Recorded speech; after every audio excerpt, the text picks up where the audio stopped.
Our panelists today, talking about Gloucester's economic and future, are as follows: Alex McIntyre, MP for Gloucester; Andrew Hearn, Director of Place, Assets and Regeneration at Gloucester City Council; Dan Smale, Head of Business and Community Outreach at Fast Hosts; and Tom Waldron of the Shirt Factory in Gloucester. To kick off, my first question for our panelists is about what has been happening in Gloucester. It's undergone significant change in recent years. So which transformation are you most proud of and why? And I'm going to start with Dan. Thank you very much. I think for us as Fast Hosts, the opportunity to kind of come and live and be part of Gloucester in Forum has been really important for us, and something we're really proud of. I'm not sure if many people know the Fast Host story. We were talking about this in some of the earlier sessions about kind of pipeline and kind of talent development within the city. But Fast Host started as an A-level project and, you know, grew over the last 26, 27 years into the large organisation we are now. So we're over at the Forum. There's roughly 200 of us, and we've moved there about 18 months ago from further down in Southgate Street. That was an opportunity. That move was an opportunity for us to kind of look where we need to place our staff, what would be best in terms of location and environment for the types of businesses that we need to kind of service as well. So I think in terms of pride, in answering Ruth's question, I think very proud that we were able to stay as part of the Forum. Stay as part of Gloucester and to continue to serve the small to medium businesses of the local area as well. Great. I mean, a wonderful local success story, Fast Hosts. So impressed by your growth and your performance. It's phenomenal. I'm personally delighted that you have located here in Gloucester and in Gloucestershire. So fantastic. Tom. Hello. So myself and my business partner sat here today. We've been building and developing in Gloucester since 2010. We've done in excess of £20 million worth of development in the city. So we'd like to think we've had an influence in that change over that time. Gloucester for us is filled with opportunity for SME developers and entrepreneurs. We see opportunity everywhere we go in Gloucester of existing buildings where we believe we can make a difference and affect change in the city. And Gloucester just continues to hold those opportunities for us where other places in the county can't. Cheltenham is very much largely done. We've actually relocated our business interests over here to Gloucester. We live in Cheltenham, but we commute to Gloucester now because for commercially that represents more opportunity for us in business. And again, answering Ruth's question, which development are we most proud of? Well, clearly it would be the Shirt Factory, which is a multi-let commercial business facility here in the city that we are just completing phase 1 of and getting building regulation sign off and tenants moving in. So thank you. Congratulations, absolutely. I thought you might say that somehow. Andrew, what's your feeling? This microphone's not working, I don't think, but I'm loud enough anyway. Lovely to be here. I think Gloucester, I've been here for 2 years now. I'm local to the area, half an hour away, and I've visited Gloucester over the years as a person that's a huge advocate of Gloucester rugby. I'm also a big fan of the city, and I've watched its transformation over the last decade. I think Gloucester has gone on a significant regeneration journey. You look at the docks and the transformation of the docks 20 years ago, and then you look at the ongoing regeneration that's been seen. And I think the misnomer is that quite often regeneration is seen as big, large-scale development like what we're sat in today, which naturally very proud of. But I think actually institutionally, what you've seen over the last 2 decades is the businesses that are local to the area, as Thomas said there, the SMEs, the larger businesses, the corporations, fundamentally are the ones driving some of the larger change and institutional regeneration, I would call it, across Gloucester. We've got a huge amount to do. There's so much opportunity. I mean, clearly I'm very proud of this. £110 million investment directly led by the council. And actually, a very, very brave decision, not one that you see very often. But I do believe it was the right decision. It's changed the landscape of the city centre. It's brought a new, diverse, eclectic, mixed-use regeneration to this part of the city. And I think actually there's just so much opportunity to keep going. I mean, our next big challenge, notwithstanding the announcement from yesterday, which obviously puts us onto a much larger scale now in terms of being a unitary and giving us that bigger voice to play on a national stage, keeping it local. Our next biggest opportunity is to continue to put more residential and build density in the city centre. And that's exactly the strategy. So, Thank you. Alex, your view. So, as MP, you quickly learn don't pick favourites. You kind of like having a favourite child. You have to be slightly careful because you end up upsetting somebody. Look, the development that's gone on over a couple of decades now, and I remember talking to my Labour predecessor, Parmjit Danda, about the lobbying he did when he was the MP here in the early noughties for the road to and the bridge to be built so that they could unlock the redevelopment of the docks and the quays area.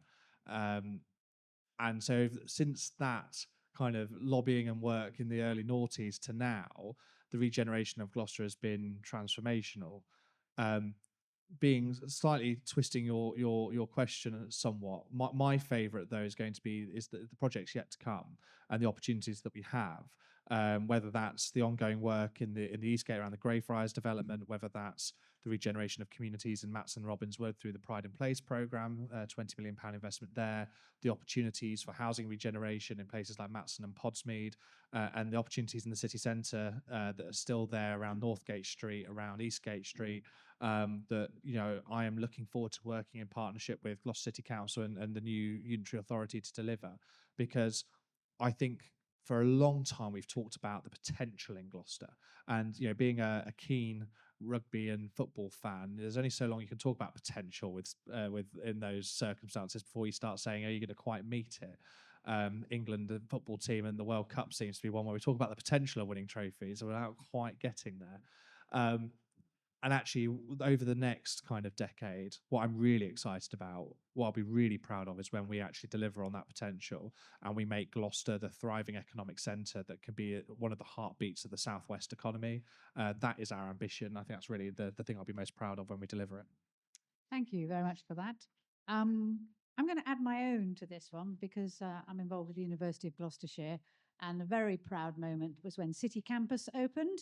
I don't know whether you've seen it in the press, but the Debenhams conversion was a project and a half, what with a graveyard being underneath it and having to take 330 dead bodies out from underneath and, well, skeletons really.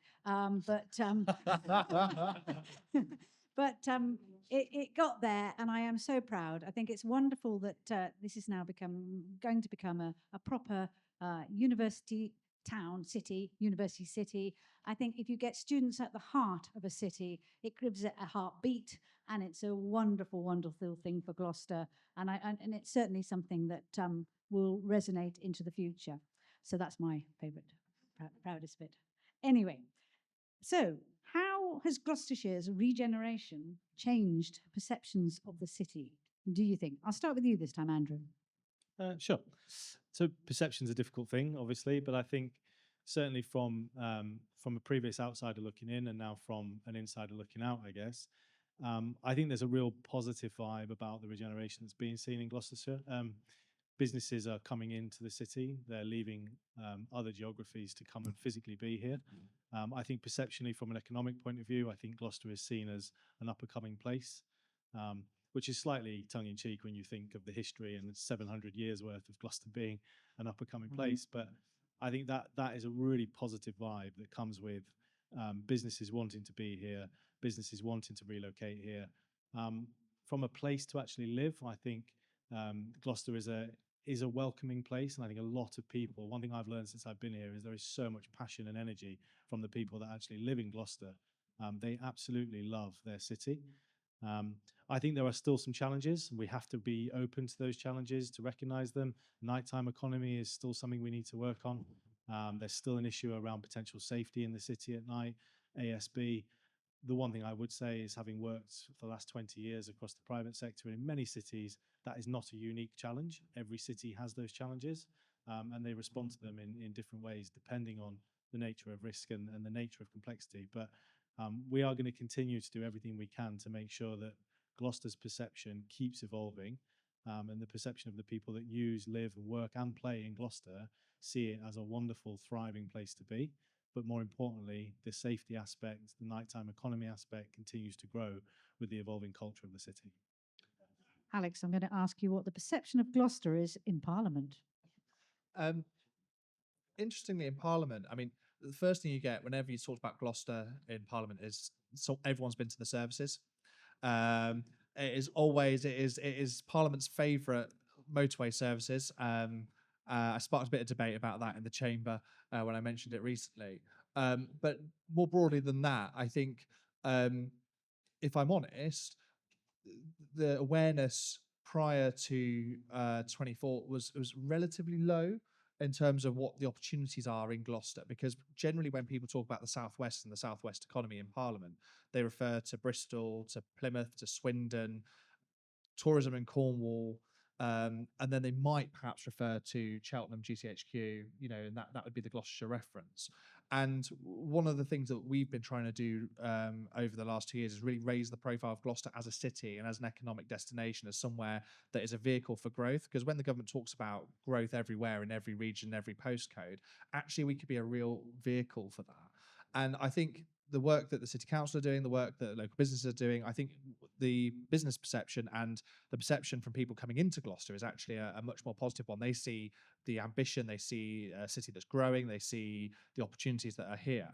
Where we, I think, as a city, really need to work next is the internal perception of Gloucester, and raising the ambitions of our residents here, and giving them confidence in the place that they live, and saying that, because I think there is a perception, amongst people I knock on doors with, that that there's always been a history of talking Gloucester down a bit. And we need to break that. We need to show people there are things happening, that they can look forward to the future, that there will be. And part of that is not just telling them that things are getting better, but showing them and making them feel that things are getting better.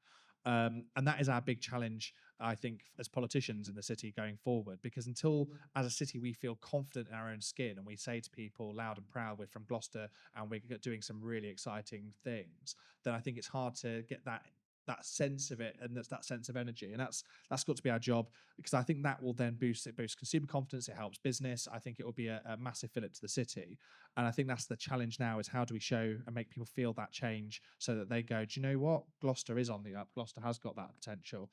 And I think that's a unifying thing that hopefully all of the politicians in the city can get behind. Thank you very much. I'm going to ask Tom a different question. What opportunities should businesses be paying attention to right now? And if you could talk about Indectron, that would be wonderful. Yeah, thanks very much, Ruth. So I think we spoke earlier about this, and something that's we've learnt a lot about since we've taken on the development of the shirt factory is the digital connectivity here in the city. The main spine of the internet actually runs up the western side of the M5 underneath Barnwood. There is a data center called the Indectron Data Storage Center that sits there on top of these main lines. So the connectivity of this city is unrivaled. Certainly, locally, but you've got to be going to places like Reading and Canary Wharf to be getting that sort of connectivity. We're just not hearing that getting shouted about or marketed, and we really need to be leaning into that and letting people know that loud and proud. Yeah, I think the connectivity for the county kind of pulls in a certain type of economy, certain type of small to medium business, which is kind of really important for the future of Gloucestershire. I mean, Emily, myself, and some others were involved a few weeks back in terms of looking about a kind of vision for the city for the next 25 years. And while Gloucester has a fantastic heritage that should be celebrated, obviously, things like the cathedral, very much kind of local to the city. There's also a vision for the city for looking forward about how we can support the digital economies, how we can support those small to medium businesses and provide those pipelines for the skills, as we were talking about earlier, that the kind of the broader national economy is going to require, and how we can service that from here in the county. So, You're nodding away there, Alex. Have you got anything to add to this? Well, I mean, it's really interesting. I had a fantastic visit to Indectron not long after I was elected, and the stuff they do there is really, really interesting. And one of the things that really fascinated me was the kind of the history of it. And this is why kind of GCHQ was initially slated to come to Gloucester, because we actually have better connectivity. But for various reasons, it ended up in Cheltenham with slightly slower connection speeds, which is a shame. But the reality is we have that opportunity, and I think the future is obviously going to be moving towards digital. We hear about the opportunities with AI and where that's going to go in future. We had a really interesting debate in Parliament recently because they're looking at how they restore it, and they said, well, we're planning 64 years into the future. And I said, well, goodness knows what you're going to need services in 64 years, because actually the world is going to change quite dramatically over that time. And we are well placed to be able to, as Dan said, to take our history and our culture and all of that brings, but also create an exciting new modern economy backed up by the skills, and making sure we're getting those skills out to every part of the city, because that is our next big challenge. Is how do we make sure that we are tackling, well, we're creating those opportunities not just for those who are lucky to get them normally, but actually tackling the large number of young people who are not in employment, education, and training, and giving them those opportunities as well. Thank you. And Andrew, what other opportunities should businesses be paying attention to here in Gloucester? I think, just as was being touched on there, we're currently undergoing a master plan for the city, 25 years of growth, and really looking at that kind of future lens around how Gloucester evolves. But I sort of take it back to my earlier point, is that Gloucester is a capital city of the county, but as a county, we have an opportunity to really drive inward investment. We have an opportunity to play on a much bigger stage. If you look at the Manchesters of the world, if you look at London's, the Cambridge, Oxford corridor, they really shout about the innovation that's driven out of those areas. And I think Gloucester, within its own right, and then within the wider county area, has got a real opportunity to keep evolving in this space. Talk there about the digital side of life, looking into new sector growth. Where is it going to come from? Where is it going to drive economy? Where is it going to drive skills and employment? If you take that down to a local level here in the city, the forum is a big part of that journey.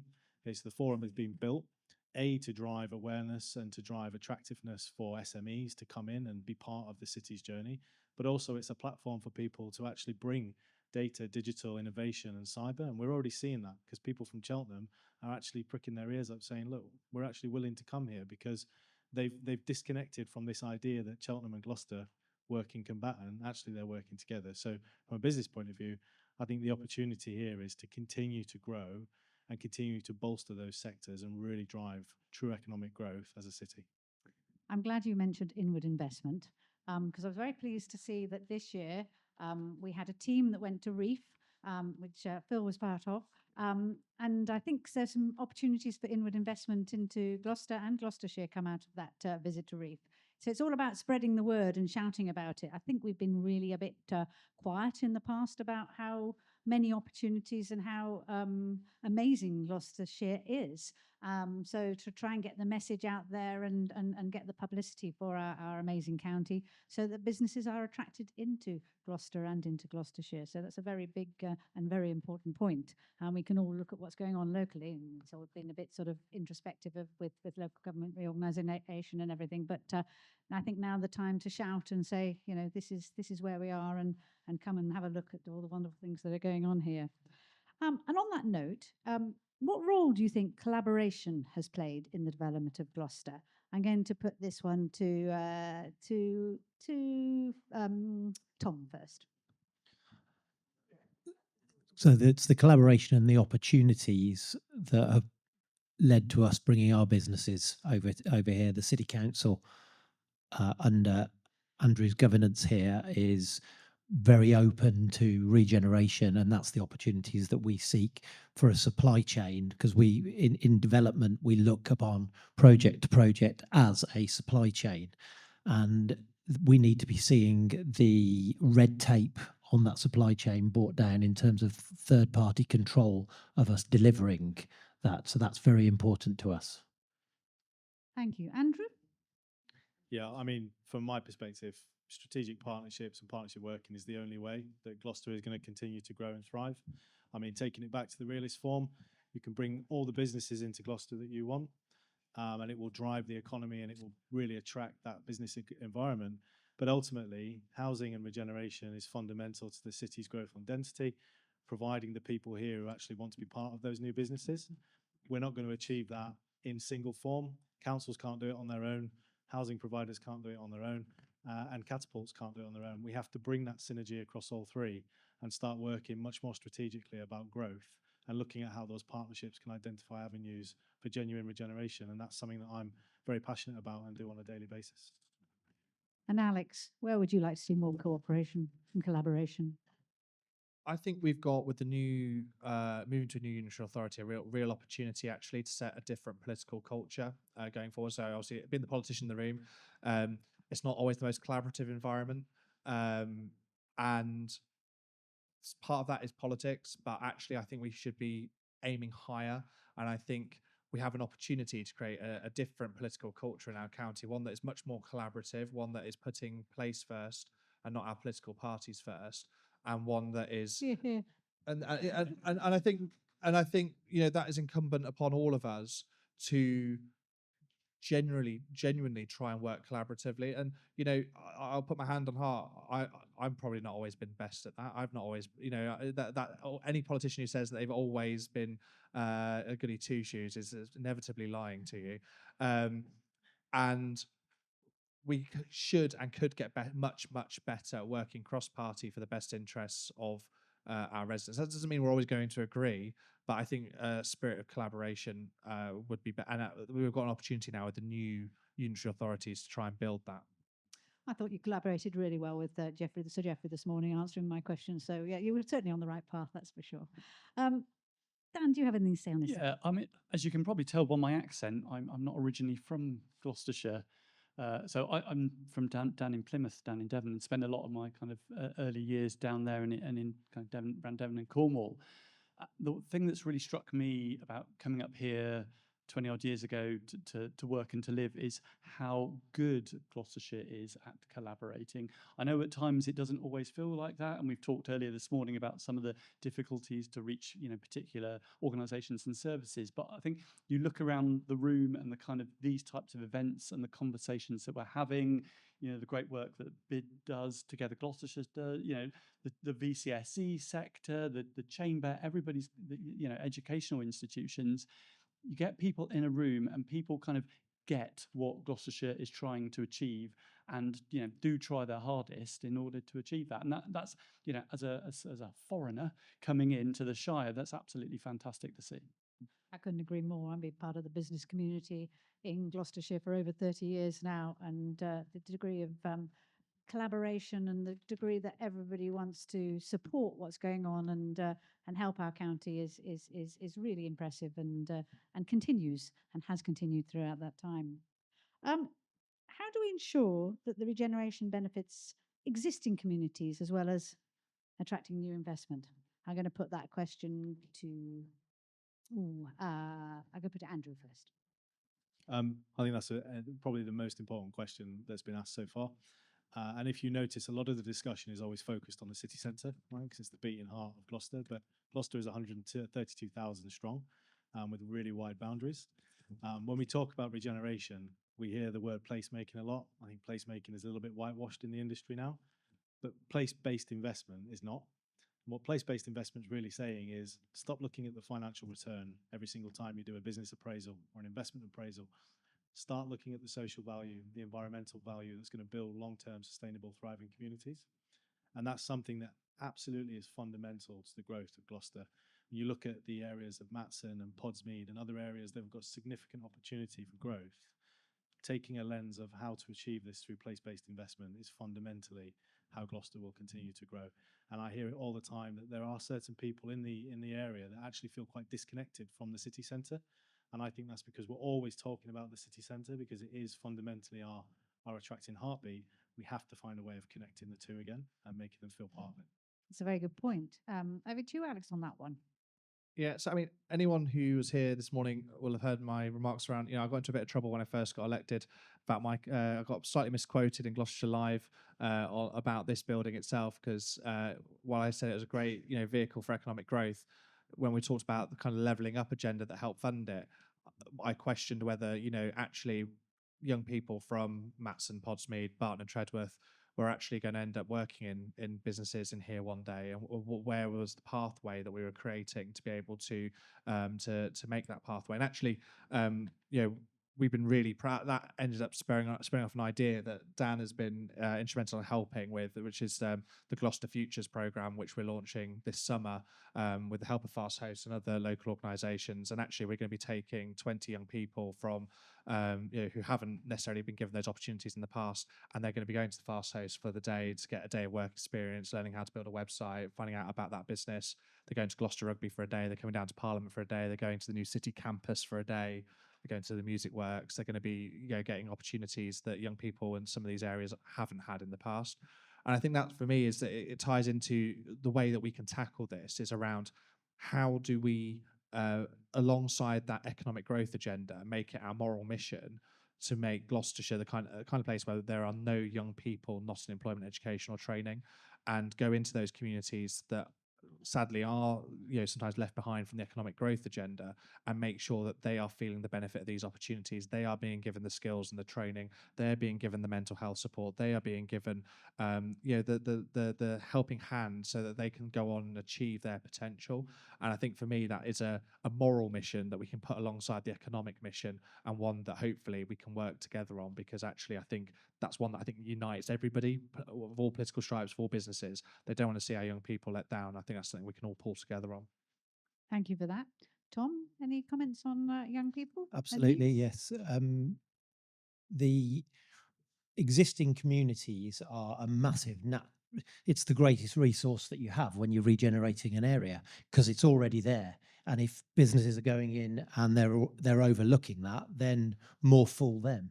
Because from our experience of the shirt factory, which I've only mentioned once so far, we I guess the area we've gone into may have been described historically as a slightly edgy area between the hospital and Barton Street, but our experience, that is not the case. We have been massively welcomed into the community. We've engaged with the community. They become our friends. They look out over the building. We're actually starting to make employment within the area for local people to actually come in onto a service-based jobs into the site. We've got Russell Haynes here today, who's Gloucester's local portrait man about town and specialist. And Russell's been painting a number of faces, which we're calling faces of the city wall. So we're actually doing tributes to people who are worthy people from Gloucester who've given to the city. So we are seen to be engaging and actually putting them on the walls of the building in perpetuity with their backstory. So that's vital. It's up to business to do that. And if you're not doing it, then you're missing a trick. Thank you very much for that. My next question is about challenge. What do you think the biggest challenges are as far as Gloucester is concerned? Dan. I think we mentioned it earlier, but it's that internal perception. I think for those that turn up to the city for the first time, they don't come with any of the existing baggage that I think the local residents have. So I think there's a kind of pushing that shift, that mindset change around Gloucester.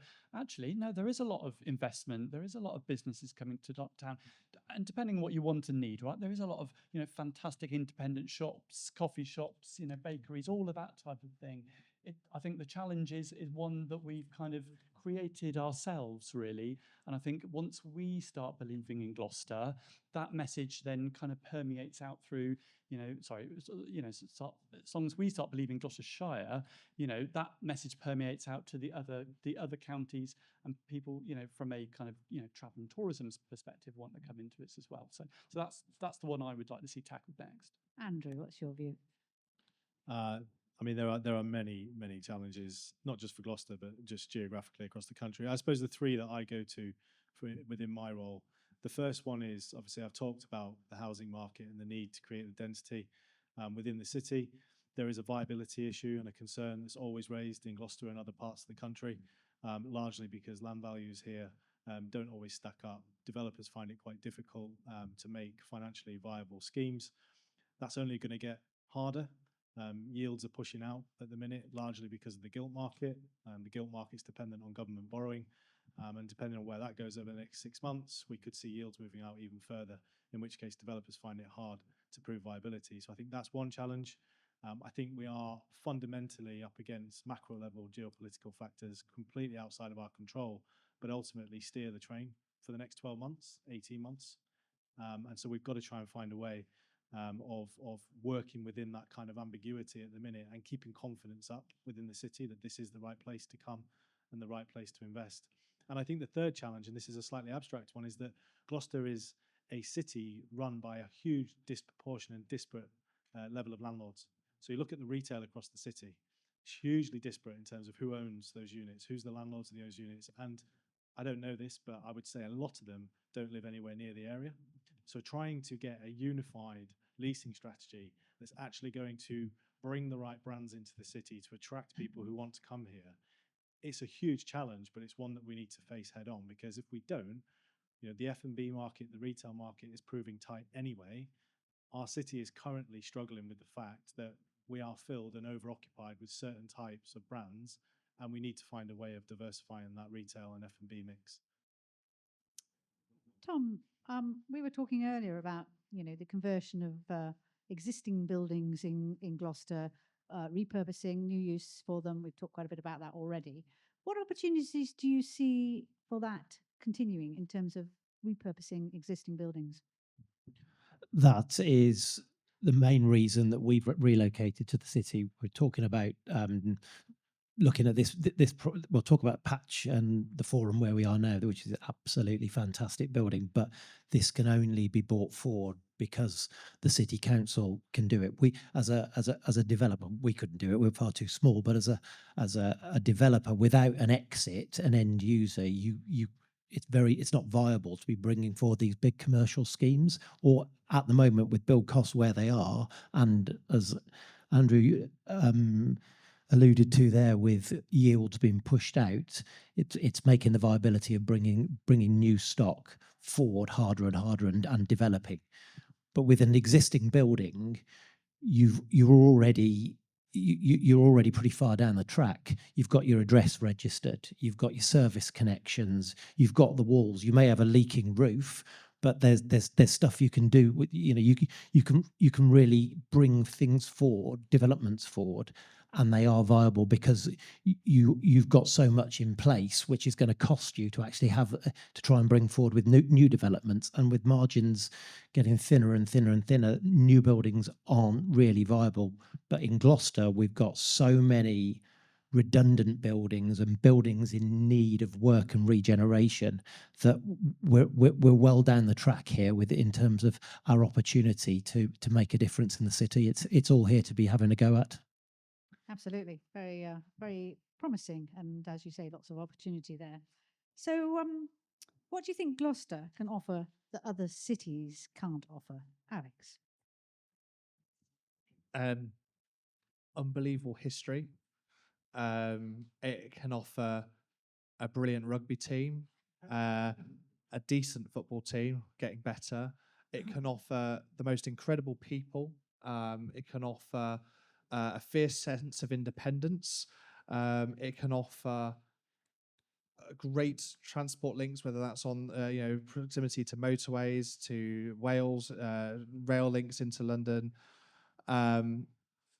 It's got everything here, top class education. We've got some brilliant schools. We've got the brand new university campus, which is so exciting. We've got investment going into Gloucester, and it's got some amazing businesses and the opportunity there to invest for the right business. So I mean, it's got everything going for it, and I think that's the exciting thing going forward.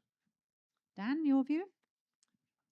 I think we're starting to develop some fantastic centres of excellence to feed, the way in which business and economy is going to be driven over the next kind of 50 years. So, Alex mentioned there, the investment into kind of Gloucester, them setting themselves up as the kind of technical excellence college for kind of cyber, digital, AI. GCHQ on our doorstep.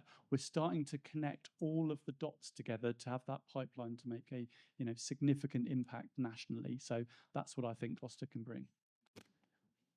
Tom, your thoughts? Yeah, this is something I think I feel relatively qualified to speak about, because our business, aside from developing locally, we are contractors into retail. So we work, our clients are retailers. We work on the shop floor, on their buildings, out of hours, because we can only do work when they're not trading. And we do this all over the country. So we see other cities at their very worst, warts and all, out of hours, all the bits that you don't want to be seeing, we see. And we come back to Gloucester, and these guys have already said the key points as to which I would echo as to what we do have, but we don't know how lucky we are. We come back here, and people are very quick to. We talked about inward confidence. People have historically been very quick to talk it down, but we do not know how lucky we are. We've got it all going on here, and we go to all these other places, and it just makes you value what you've got when you come home. Oh, that's good to hear. Good. Andrew?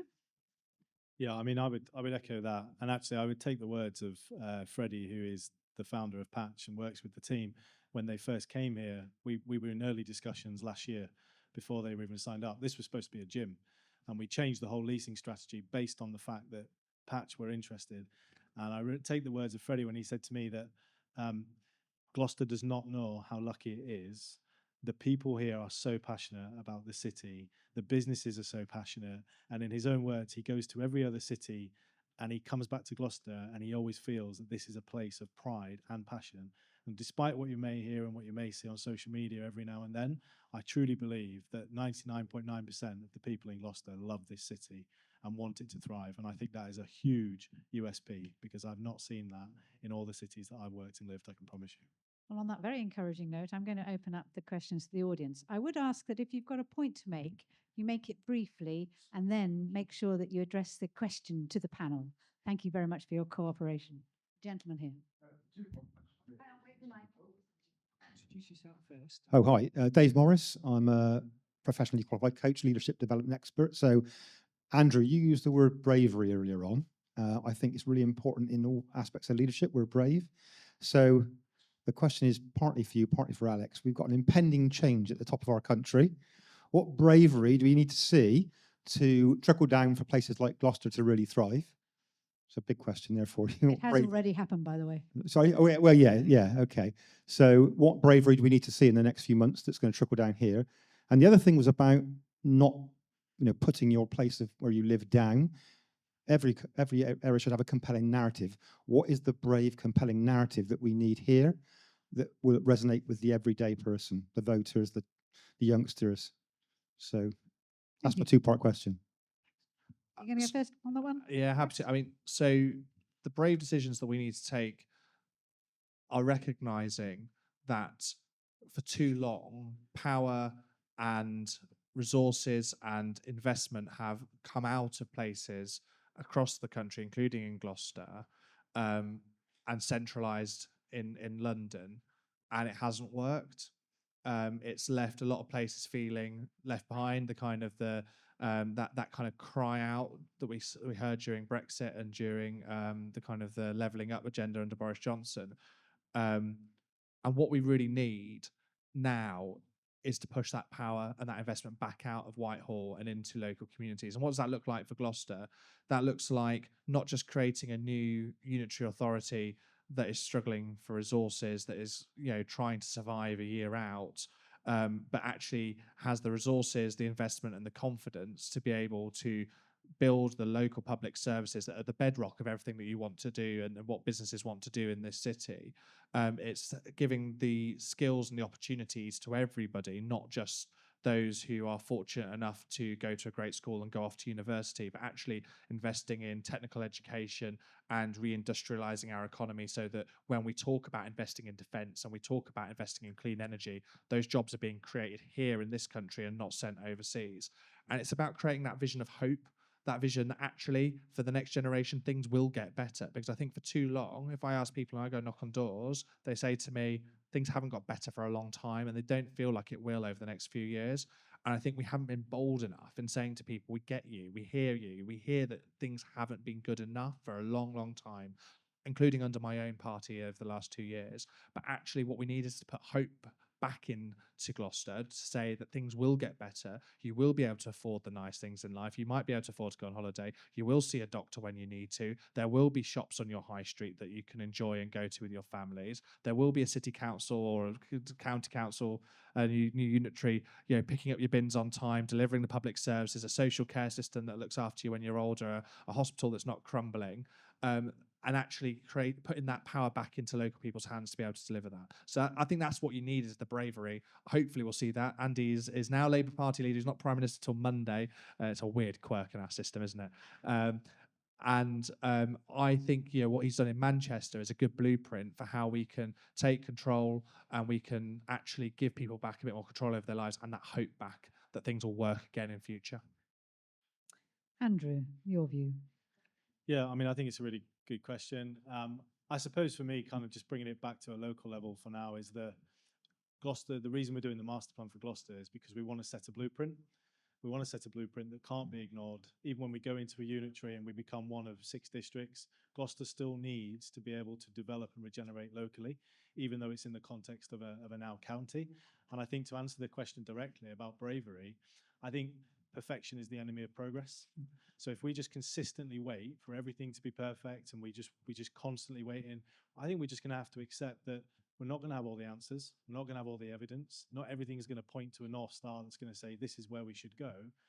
But we should still make decisions that are benefiting the future of Gloucester, and we should be bold in those decisions. Take risks, take risks that are calculated, not silly risks. But we should be able to keep progressing regeneration and growth and economic development of this city, even in the absence of all of the evidence pointing to that's the right thing to do. And quite frankly, this is something that the private sector is a lot better at, is get comfortable working in the grey area, because it's going to come. Ambiguity is there. We have to get comfortable being in that horrible grey space. So from the private sector's perspective, what bravery do you think is required, Dan?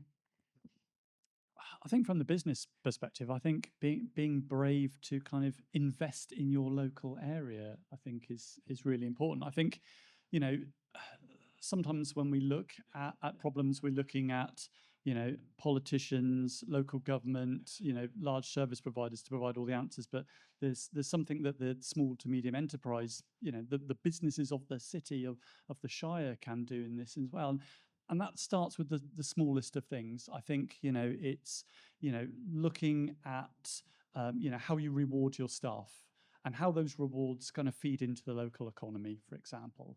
I think it's around, being open and being brave enough to do, open your doors to conversations with other businesses. I think it's having those conversations with, young students and learners of the local area and offering them in for work experience, making better use of the apprenticeship levy as well. So I think, business has a part to play in the bravery kind of answer. So I think it's kind of be open to new ideas and new suggestions.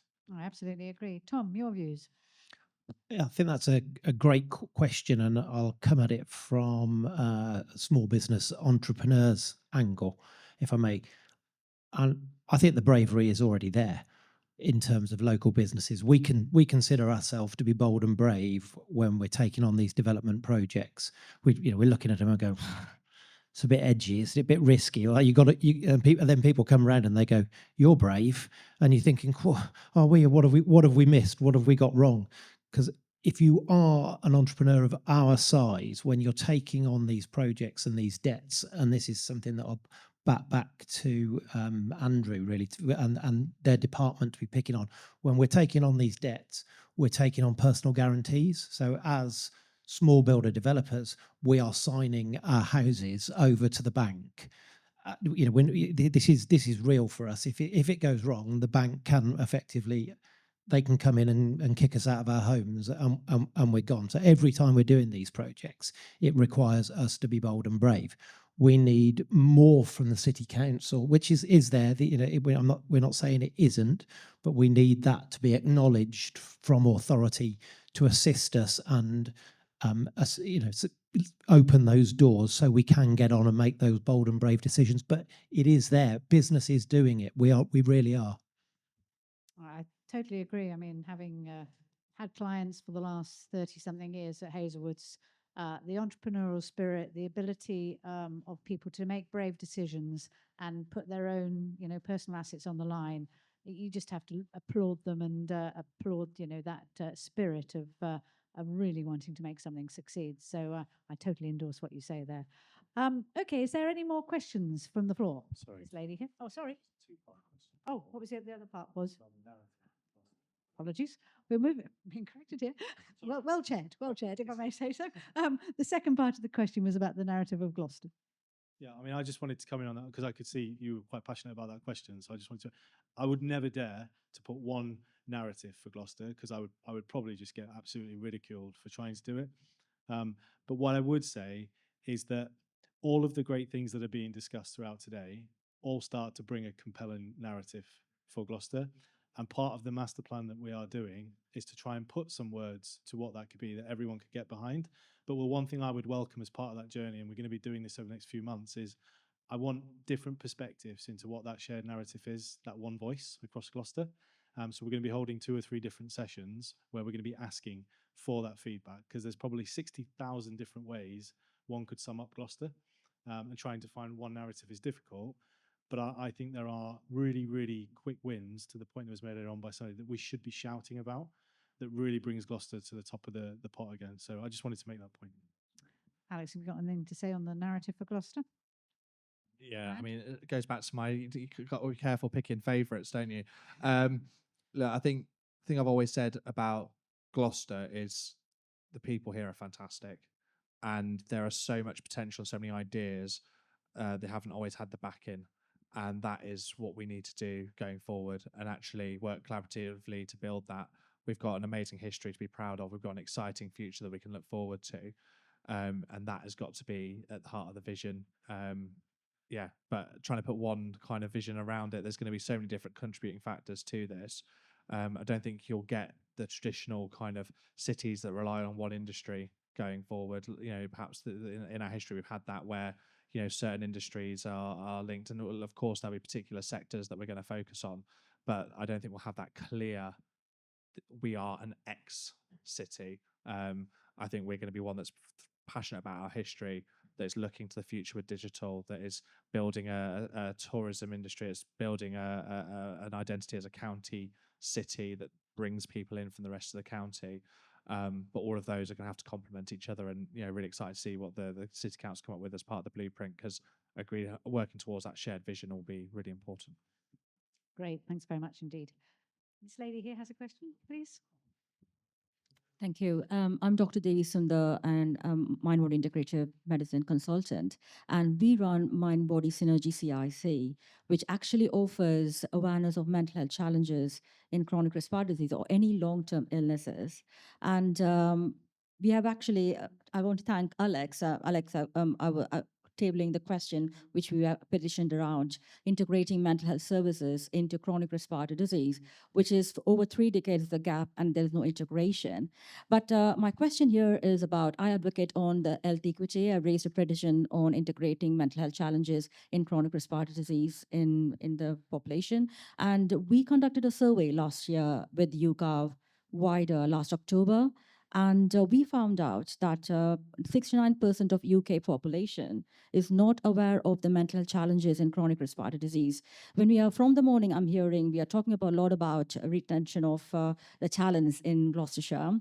We are talking about developing confidence and skills and marketing and construction and other sectors. I'm not hearing the word of health equity, and the well-being mental health is more linked to that. And the Core 20 Plus, which we are aware of.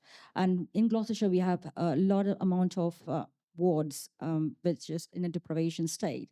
And when we come back to the mental health sector, and more towards NHS talking services being concentrated, and we got a reply for our question raised, NHS is focusing on NHS talking services, but it is not targeting the essential needs of mental health challenges in that long-term chronic illnesses. And we are actually, Mind Body Synergy is a holistic wellness services offering mental health support. And because it's been a micro organization, we have been not being supported with any grants when we approached the Gloucestershire County. We are hoping for the best with the reorganization and everything. So my question is, where is the radical responsibility lies in the Gloucestershire, from side of the MPs, from the other county council as well, for supporting both the entrepreneurs and also the service users? So, Alex, I think that's one for you. You asked the question in Parliament. What else are you doing? Yeah, I mean, look, mental health and mental health services have chronically been underfunded. They've not been prioritised.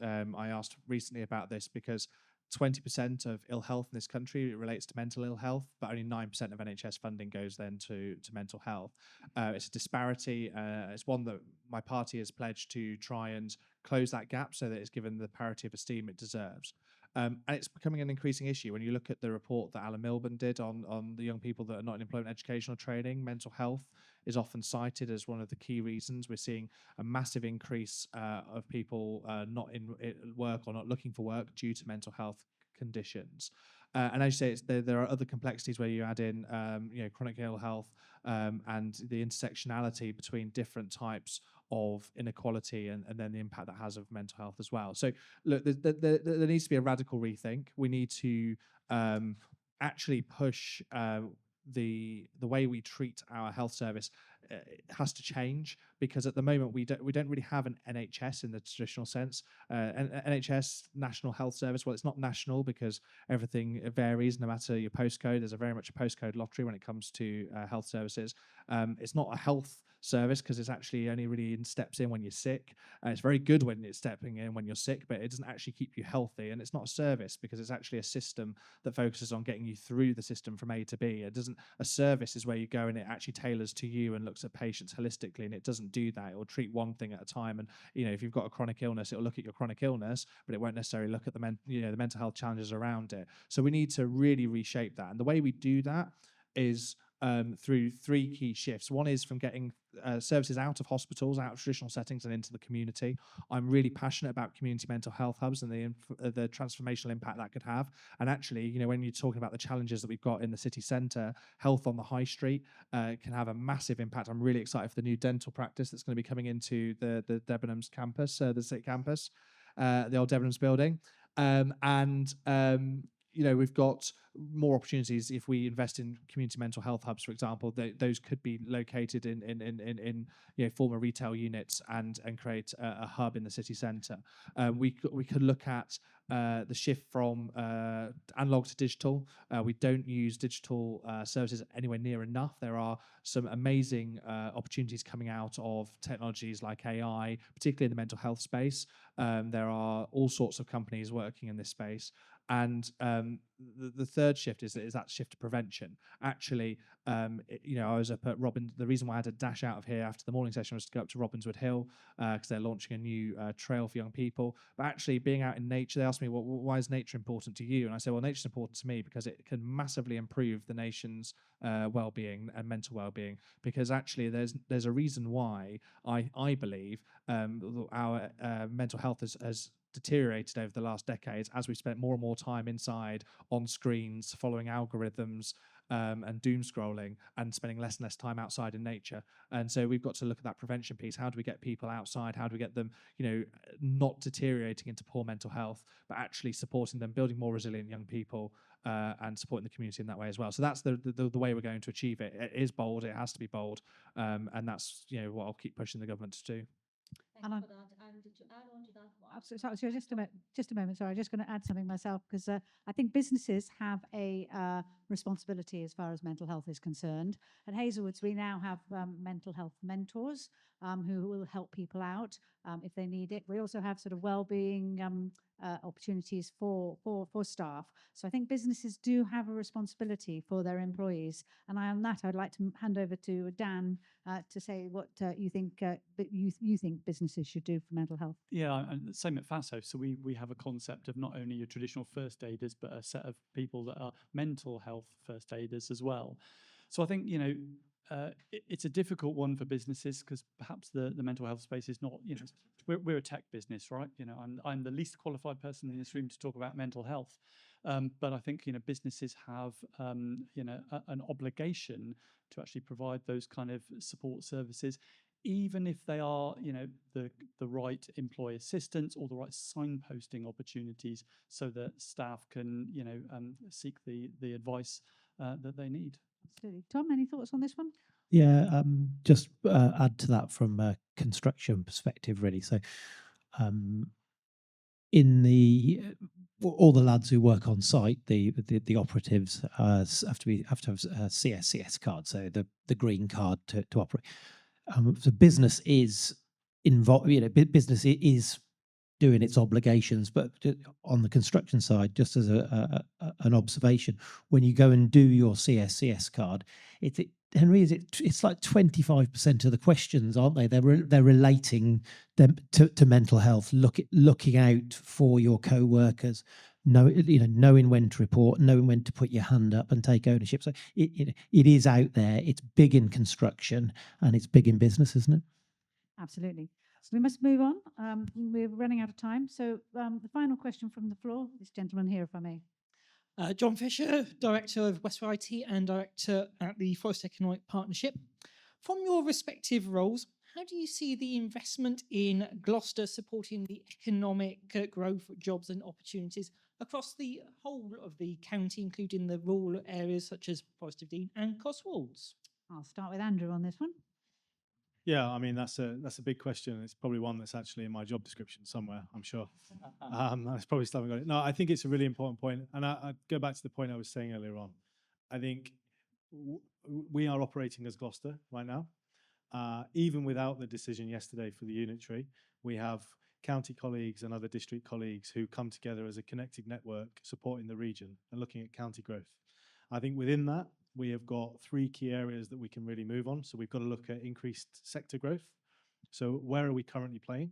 Whether it's cyber, digital AI, where we got that strong foothold, and how are we using those footholds to retain talent, building skills and employment, be the area that's known for coming to Gloucestershire for that particular area.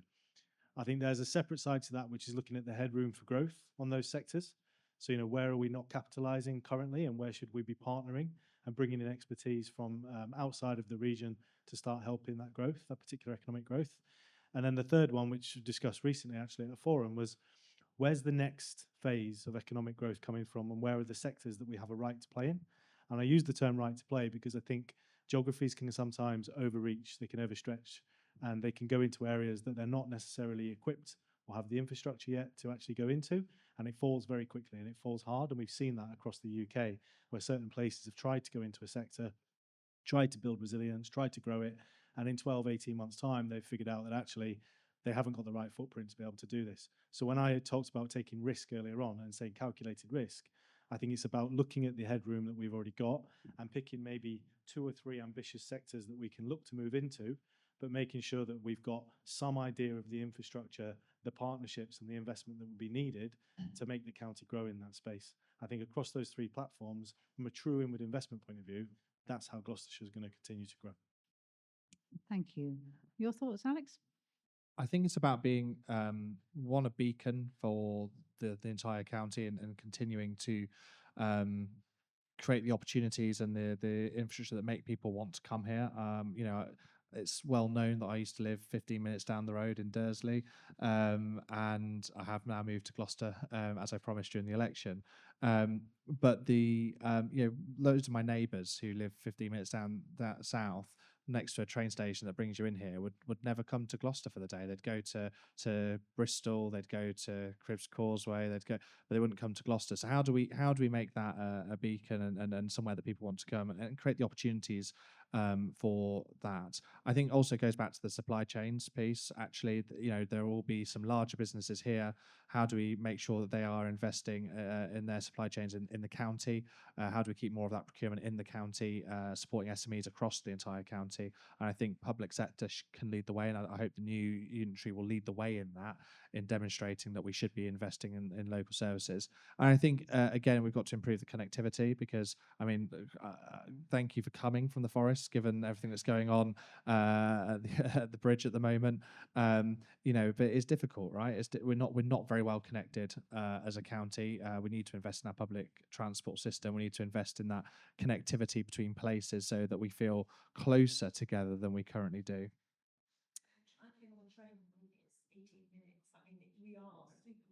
Yeah.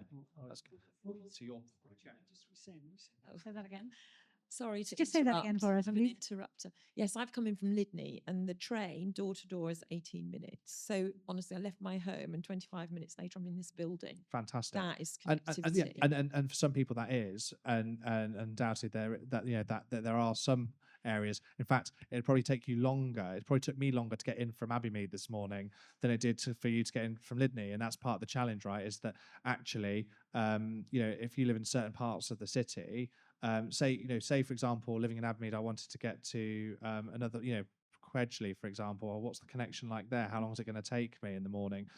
Quite a long period of time, right? And if you live in a rural village or town, in the Cotswolds or the forest, that doesn't have a train station, is there a bus service? We've got the Robin in certain areas now that's doing really good stuff. But actually, how do we improve on that? How do we use the powers that are going to come with devolution to improve the bus network, to make active travel more of an opportunity? And obviously, we've got the cycle spine, which is really exciting. But one of the things that and I've challenged county council on this, is got this fantastic cycle spine, but there's no parking plan for it. So if you're bringing your expensive bike in at the moment, there's nowhere really to park it along the cycle spine and to enjoy the businesses that we've got. So we've been working on that recently with the county council to try and get some parking in at key points in Gloucester, so that people, so it's all that kind of stuff. There's undoubtedly, there are very well connected parts of the county, but we're a big county and it's not as well connected as it could be. So moving from the parking of bikes to sort of the bigger picture for the looking back, if you were 10 years on from now and you were looking back, what would you say was the biggest success story in terms of Gloucester growth? And I'm going to start that one with Tom. I'd like to think initially maybe a Premiership Cup final win at Twickenham over Leicester for Gloucester Rugby, but that might be a stretch too far. I think with everything that is happening at the moment, Gloucester is going to be unrecognisable. The thought process is so open. The council are driven to enabling all of this to happen, and taking the gloves off local business and entrepreneurs such as ourselves, and allowing us to get on and deliver projects. And because we are here, as I've said before, because of the opportunities that are here, and be it us, other SMEs, bigger outfits. We've got some great developers and builders across the county who are going to be delivering on these projects in the city, and I guarantee in 10 years' time, with the infrastructure we already have. The lady here touched on the train journey. I mean, the train connectivity from Gloucester is fantastic, and we need to be shouting that from the rooftops. But we believe that the opportunities are here right now, and in 10 years' time, we'll all be really enjoying and looking back at what everybody's achieved collectively. Dan, your thoughts? I think, and not to steal anything that Andrew's doing with the kind of master plan, but for me, it's the looking back. I think the two words that jump out for me are ambitious and destination. So, in one of the sessions we had this morning, I think Roz was talking about the way in which other cities, other areas had a model that was being replicated, throughout the country. The Preston model was talked about. I think the opportunity for us to look back, and think that there was a Gloucester model that worked, that was ambitious, that made the city and the broader kind of county a destination, and other people were looking to us to replicate that. That to me feels like success. Yeah, I'd agree with that. That was my thought as well. Andrew. I think for me, there are a few areas. I think physically, I would love to see Regeneration maintain pace in the city and wider city. So key buildings that I've looked at now for 2 years, like the Fleece complex that's just been empty for so long. Owners of other properties like the prison coming forward and taking on development at risk and really showing the bravery that we've talked about. So physically, I'd love to see that evolution, and out in the wider parts as well, where there's housing regeneration schemes. But I suppose more philosophically, where I would go to is in 10 years' time, I would love to see an evidence base that shows me that the gap in social inequality across Gloucester has genuinely shifted. Marginally or massive, I won't mind. I just want to see a shift. Going back to the health point, I would love to see health inequality being a key feature in Regeneration and being genuinely looked at when it's looking at thriving communities and how people are investing in the city, building houses and moving from base build asset management houses to a genuine community that takes health inequality as a serious consideration factor. And lastly, I would love to see a perception shift, significant. I would love to see Gloucester up on the same pedestal as York, which is not too far from where I come from. It's not beyond the realms of possibility with the right people and the right ambition.